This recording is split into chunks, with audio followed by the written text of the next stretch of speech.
What is up, everybody? Welcome to Thick and Rugged Outdoors. This week's episode is brought to you by me, your sponsor, Nick, because my hard-earned money goes to investing into this channel by giving my life away to the man for countless hours on end. Take that money, pay bills, eat food, support my kids and my spouse, and do this, my hobby. So I'm today's sponsor. So be sure to like, subscribe, comment into this channel, and sponsor me, sponsor myself. So this week, it's Sunday. It is the day after opening day of archery season. You could probably tell because I'm wearing the same shirt as I did in the last video outro. That's okay. Today what we're going to do is we're getting set up for muzzleloader season. It's coming quick, fast, and in a hurry. It seems like just yesterday, it was mid-August, waiting for archery season to start. Now we're already knocking on muzzleloader season's door. So, what I have here, my muzzleloader, bunch of various items for muzzle loading, and some tools. Peep the deer head, and there's one behind that. This is actually a muzzleloader kill, this little 6-pointer right here. None of those are, though. That's all archery and rifle. But anyway, so what today's goal is I'm going to go to the Walmart, and I'm going to pick up some more powder X pellets, a 50 caliber. These are what, 245 grain, so I want 245 grain. Slugs, bullets, whatever you want to call them. I'm not calling them sabos, I'm not calling them sabots. Not even going to say what I say, because somebody's going to get in here and just chew my ass out. But anyway, the Walmart gets me that. I'm going to get a scope. Last year I got a scope and the mounts were wrong, and my kids destroyed the scope because they just think everything's a freaking toy.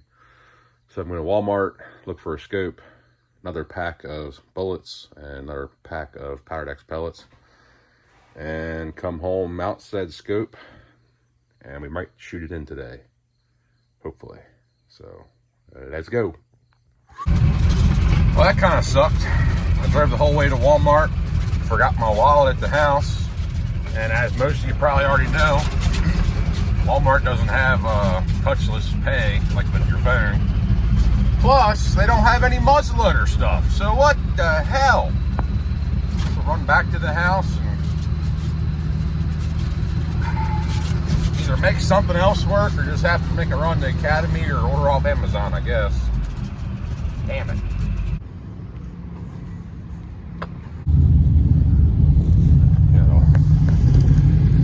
Walk with a little limp here. It's like my ass hurts a little bit from that.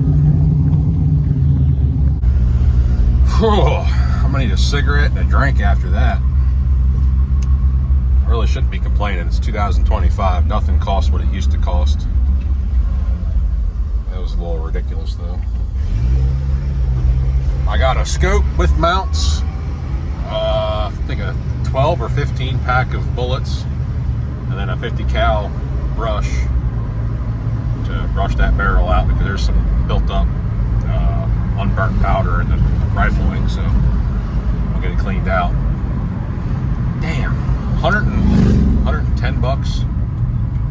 Yeah, 110 I think it was for everything. It's just 3 things: that brush, that scope, and then bullets. The scope, I got a cheaper Simmons, so for what I'm doing it'd be fine, but man, that was one of the cheapest ones they have for like 70 bucks.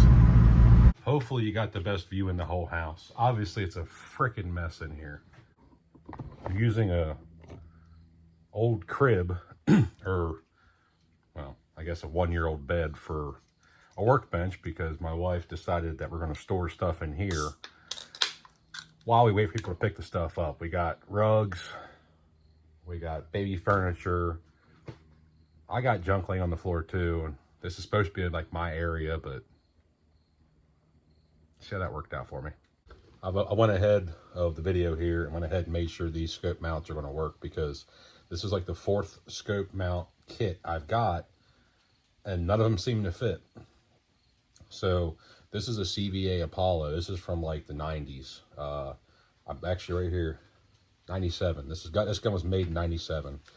So it's almost 30 years old and still doing the job. I was going to buy a new muzzleloader, but I'm like, you know what? This is my grandfather's gun. I've killed some deer with it. I've hunted with it a lot. I just need to clean it up really well and take care of it and make it my monster buck slayer for mid-October. So anyway, so what I purchased is a Simmons, which I'm not a huge fan of them, but they have pretty good deals. And these are for, I believe it's called the Leopold two-piece, which is the style I have for this muzzleloader. They are a high rise, they're a fatter base. The screw is recessed inside the mounting bracket, so therefore it sits a little low pro. I just went ahead and mounted the brackets. Now, I personally, hopefully you can see this, I offset which side I put my my nuts on for the scope ring mount itself. That's just me. I don't know why I do it. I just do it.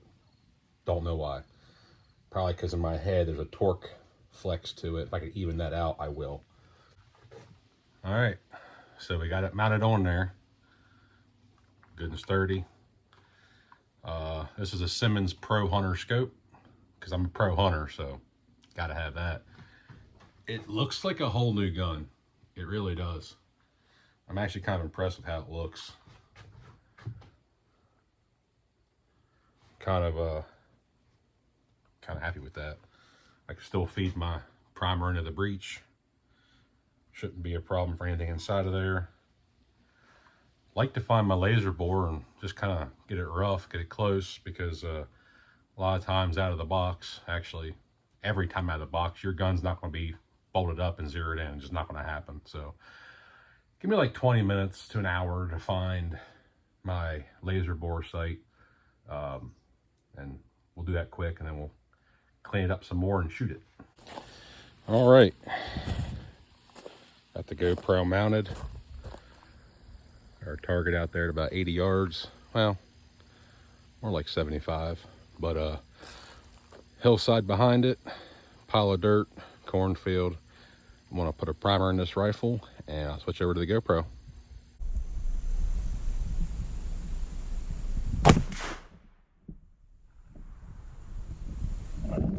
There's no way that just happened.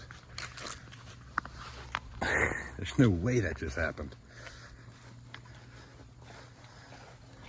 First shot, new scope, and I just center punched it. There's no way. It's a touch low, but I center punched that sucker.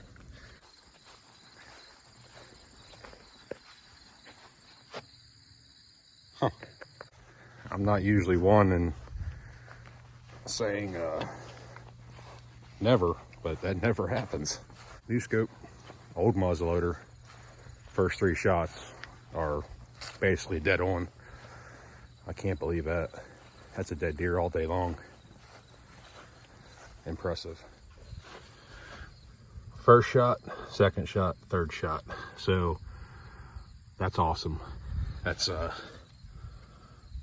a fist-sized group, 4-inch group, and I'm pleased with that.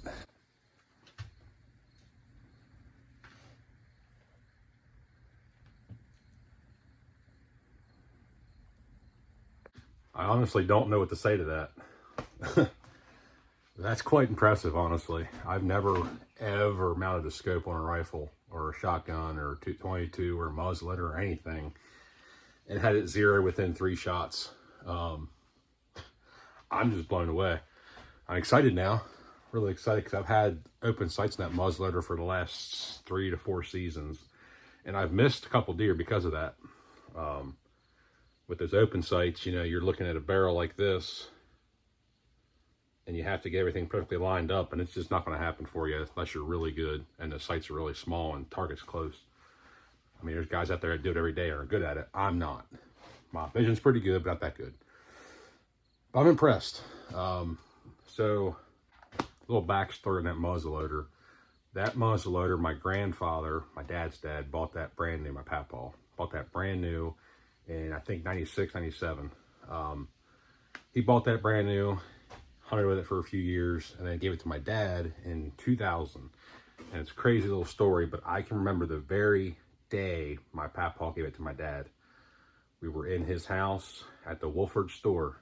If you know what the Wolford store is, down towards Taylor's Island in Wolford, Maryland, Eastern Shore, there was an apartment upstairs. My papa lived there for a while.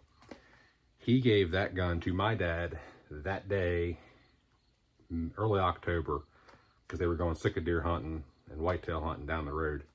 But I recall him taking his pocket knife and trimming a little line on the ramrod to say, if it's here, it's packed, it's flush, it's loaded, etc. I recall my dad just kind of like, okay, cool, yep. And I recall when I was a kid, my dad shot a little spike with that gun. I recall us taking it hunting, I want to say mid, like 2004, 2005 range. I was still pretty young. I'd been like 10 or 12 at the most. So I recall that was the year he switched over to powder pellets instead of using the loose powder. When these first came out, that I can recall, they had like a glazed dome side and a flat side. We didn't know, he didn't know, you had to put them flat to flat from the ignite and go off. I do recall there was a time in muzzleloader season, there was a decent buck in front of us at like 30 yards and the gun wouldn't go off. He put 2 primers in it and it just wouldn't fire because he had the powder pellets in reverse. But long story short, new technology, you can put them in any which way and they'll go off these days. So here's what I was talking about, the old style Pyrodex pellets, or powder pellets, whatever you want to call them, Pyrodex.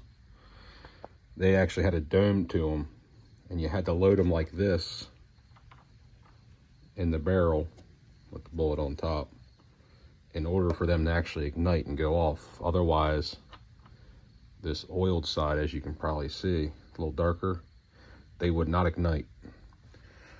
I just found a bunch of my grandfather's old speed loaders, and you know what I'm gonna do?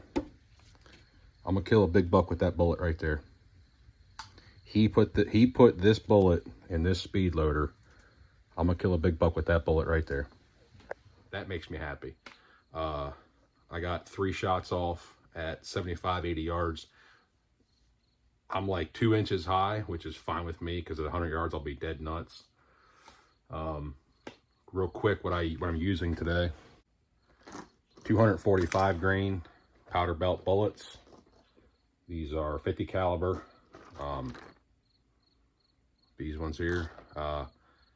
These, and same thing, but these are just, I guess, a hollow point or a polymer point. What's the price tag? $18.95. That's pretty cool. They're both 245 grains, so they'll be pretty good for what I'm doing. Quick muzzleloader tip. Anybody shooting muzzleloaders, it's not like a rifle where you're going to have a 2-inch group every shot at 100 yards. Your first shot, this is what I've been taught, I'm not saying it's 100% right or wrong, but your first shot's always your one-off shot. Your following 2 shots with a dirty barrel, you'll have a more consistent group, which is what I have here. The first shot was dead nuts. There's no debating, that shot was perfect. The following 2 shots were side by side, 2 inches apart. I'm taking that all day long, not touching nothing. And I'm not even gonna lie to you guys, I didn't laser bore sight it. I just set it up here, looked down the barrel at a spot out here about 40 yards in the yard, and zeroed the scope in with that. And that's amazing. So I think we're good to go there. I'm going to clean the barrel, which, again, if you're having a muzzleloader, best bet, clean the barrel, then go hunting with it. Just remember what your 3 shots were. First shot, dead nut. Second shot, you know what I mean? Every gun's a little bit different when it comes to muzzleloaders, but shoot, clean it, shoot, clean it. I know some guys will shoot clean, shoot clean, shoot clean. I'll shoot 3 rounds, clean the barrel. I have a 3-group pattern at 100 yards approximately. That's fine with me. That's dead nuts. To me, it's a dead deer all day long. Unless you're shooting fawns, and you need a better zero. But anyway, using these 777 50-50, 50 grain each pellet, Pyrodex pellets. This muzzleloader's been updated to a 209 shot shell primer. And I guess, like I said, again, I'm using 245 grain powder belt bullets. Again, phenomenal old gun. Gets the job done. We're going to break it down quick, clean the barrel out, make sure it's exactly how it was when I first shot it. Take my GoPro off here quick. Beautiful gun, handed down for 3 generations now.